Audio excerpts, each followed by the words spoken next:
Welcome to all sports shows, movies, documentaries in review by me, Tex McTivie. Networth. Networth is a Canadian production, low budget in a sense, has the same kind of production quality as the Canadian Heritage Minutes. It is a movie that it's a dramatization of the forming of the Players Association in the NHL by Ted Lindsay. Ted Lindsay was screwed over for doing this. He ended up being traded to Chicago. He was Gordie Howe's line mate and one of the best players that's ever played. And fuck, so sad. It's so sad that they dicked him around so hard for trying to do the right thing. He accomplished it at least. And in the 90s, they had to give a shitload of money to Gordie Howe. So right on. Good on you, Ted Lindsay. Yeah, Ted Lindsay's in my top 10 favorite hockey players, and I hate the Detroit Red Wings. Nowhere near as much as the Habs. I don't like the Detroit Red Wings because they were the cheaters during my time. Because they were like... Yeah, everybody I talked to, it's like, oh, Sergei Fedorov, Brendan Shanahan, fucking all of them, right? Stevie Y. Stevie Y is the only legit player they had. He was their player. Yeah, Stevie Y rules. But... right? That's not fucking fair. Speaking of which, so Detroit comes into the NHL, they take the Russian 5. If you watch a movie, that's another movie we'll talk about, and we'll get into that. But same concept, or parallels to this one. So, something you realize when Ted Lindsay does this, because he exposes them, the NHL was run by 3 people. There was the guy who ran all of Western Canada and Toronto. So Toronto, Western, which anybody looks at a map of Canada, that's a lot of fucking land. One guy who owned Montreal, who had a Eastern monopoly, and then one guy who ran all the American teams. I mean, look at the map again. America's pretty fucking big, right? And 4 teams. So,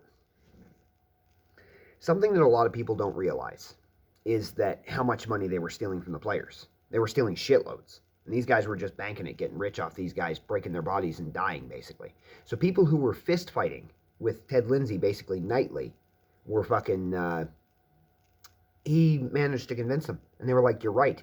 It's like, yeah, I fucking hate you, but you're right. So it's like, that's pretty cool. And to me, he's a hockey hero forever. And a Canadian hero, every kind of hero. Because he pointed out to me something that when we're going to get into real quick. I understand if you're a fan. I will never knock you for being a fan of the Habs. You're a hockey fan, you picked a hockey team. However, before 1960, the Habs were proven to cheat. And here's why. Now, you may think I'm being arrogant, or you may think I'm being some kind of like facetious with this, or that I'm full of shit, or I'm being sarcastic, but I'm not. 100%. Hockey was invented in the 1800s, late 1800s, early 1900s. It was shaped in Nova Scotia, in Halifax, Nova Scotia. And Halifax is an 8-hour drive from where I come from, which is Fredericton, New Brunswick. Now, in Fredericton, New Brunswick, hockey's a big fucking deal. Now, I've talked to the guy who went to school with Brett Hall out here, who, or he didn't go out here, but the guy I met out here that went to school with Brett Hall, I don't know where he went to school, but he told me, he's a really cool guy, his name's Brandon, he told me that Fredericton was huge on fucking hockey. He said that the establishment in that town is fucking amazing. Of course, I didn't really catch until I started piecing everything together, right? But you think about it, Montreal's an 8 hours drive that way from where I grew up. That's where the first indoor game was played. And it was a guy from Nova Scotia who traveled there. So, this all happens in the early 1900s in Lord Stanley's Cup and the whole 9 yards. So, before the NHL, before the NHA. So, up until 1960, Montreal got to choose every fucking Eastern Canadian they wanted. People who had 50 years knowledge on this before anyone else. That's cheating. If you had to divide them evenly, and you can say, well, Americans don't produce the best players. I don't like him, but you seem to kiss his ass an awful lot. Yeah, Squidney. He's from Nova Scotia. Mike Bossy's from Montreal.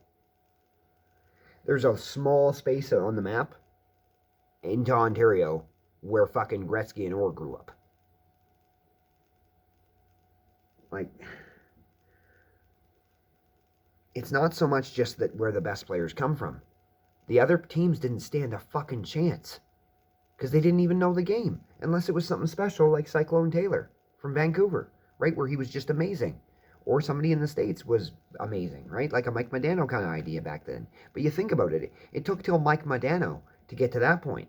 And Mike Modano has one Stanley Cup, and he's the top scoring American player of all time. Brett Hall claims himself the top scoring American. It's like, I don't consider immigrants fucking from Canada, whose fathers are literally one of the greatest hockey players who ever played, American. Get a grip, Brett Hall. You're Canadian as fuck, bud. Doesn't matter if you lived in the States all you want. Just like Norm Macdonald, just like fucking many of them. You were born Canadian, so you're Canadian.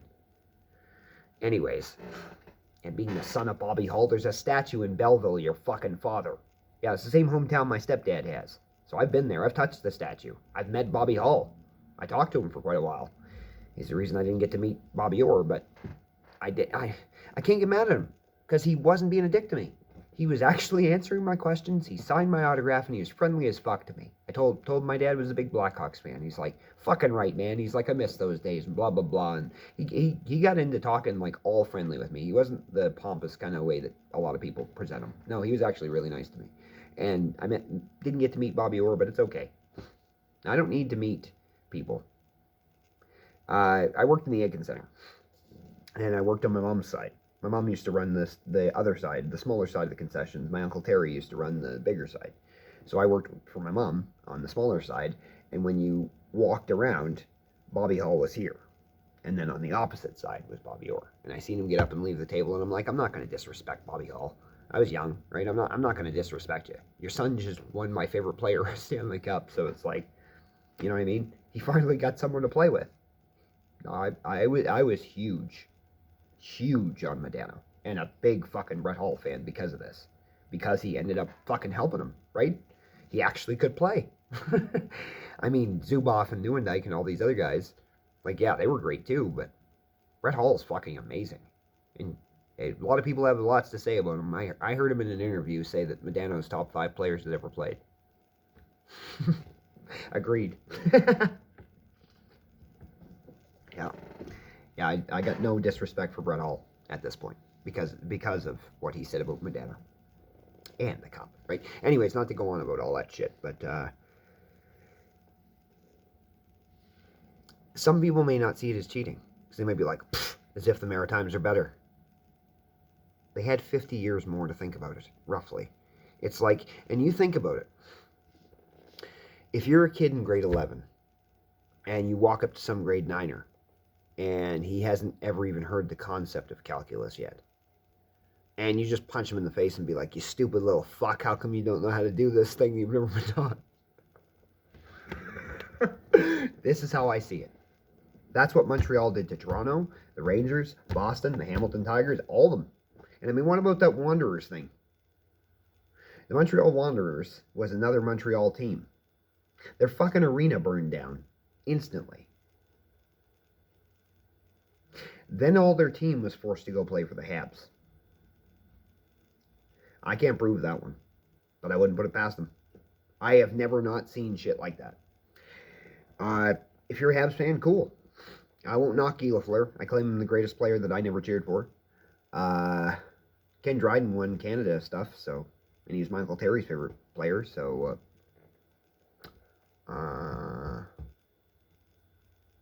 there's not a lot of nice things I'll say about the Habs. Henri Richard, I believe, is garbage. Because Henri Richard has 11 Stanley Cups for the Montreal Canadiens. And there's no fucking way. Not a chance. Because they all come prior, right? There might be a few after. Those ones might be legit, but if you were playing for the Habs in the 1940s, 30s, or 60s, or 50s, sorry, then you were fucking cheating. Because you had the best fucking hockey players at your disposal. And it's not so much skill and all that shit. It's just knowledge. That's all it was. They had this whole monopoly. So you think about it. If it's like 50 years, you got your dad, and he's a little kid. And he's on the ice in the ponds in Nova Scotia. And he's skating around, trying to skate around with the sticks, trying to figure out what to do. Well, 30 years later, he has a kid or whatever, and this little boy's growing up. And he's like, yeah, I was out there doing that. Meanwhile, the kids in Toronto is like, this is a really cool fucking game. Let's get in. Like, how do you not see that it's cheating? That's fucking cheating. If you're in grade 11 and you're beating up a little grade 9er because he doesn't know calculus and saying he doesn't know it because he's never been taught. That's what Montreal did prior to 1960. And Ted Lindsay is my fucking hero, or one of them, because he pointed this out. He pointed out how crooked the owners of the NHL were. He pointed out how crooked Montreal was. And how crooked, like, you might not see it that way, right? So you maybe it's not known by other people, but the way I view it is like, I come from Fredericton, New Brunswick. 8 hours is Halifax, 8 hours is Montreal. That whole fucking area is obsessed with hockey. The women, everybody. I'm like, good God. Like, hockey's everything back there. Literally everything. I was shocked. Kind of a culture shock coming out here. Yeah, they have an NHL team. And it's like, some are into hockey. They also got a football team. Some are into that. I'm like, what? Now, where I come from, the old women even argue hockey with you. Like, I'm pretty sure the reason my Aunt Bonnie stays in Fredericton is because she can go to the fucking hockey games. She cares about that team. Maybe some other stuff too, friends and family and shit. But, I mean, Moncton's cool. Moncton has a lot of hockey stuff going on. Yeah, I like Moncton. But yeah, hockey's huge in the Maritimes. Fucking huge. And it's our invention, right? Like, well, Nova Scotian. But you got to remember, what I've recently learned, no, Nova Scotianers, New Brunswickers, and PEI, anybody from those three places, we're fucking blood. I don't care what they say. No, there's less of us than there is in Montreal, according to Tyler Bucket, who doesn't like all-dressed chips, so I disowned him. I can't trust anybody who doesn't like all-dressed chips. Jared Kiso, I'd follow that guy into hell. Yeah, fucking right, man. You're my fucking hero. He doesn't bullshit that all dress doesn't taste right. Greatest chip outside the one you won't sell called Smoky Red Barbecue Doritos. Fucking strange not liking that chip. And not understanding, like, this was what kept pushing me to this. He didn't understand why ketchup was a flavor of chips. What do you eat fries with? Sour cream, potentially, you eat potatoes with, right? Salt and vinegar sometimes, if you're English. Like Grant. His mom's from England, so he eats a lot of vinegar with his fries. He doesn't like ketchup. Oh, wait, yeah. Ketchup's the other thing. Potatoes are fries. Chips are literally just deep-fried, thin fucking potatoes. Give your fucking head a shake. No, they're not liking all dressed. If he praised the other three, but he was like, this is fucking weird. So I'm out, bud. The fact that ketchup made no sense to you? No A&W? Anyways, I'm not going to go on forever with that nonsense. Yeah. Love yous. Take care.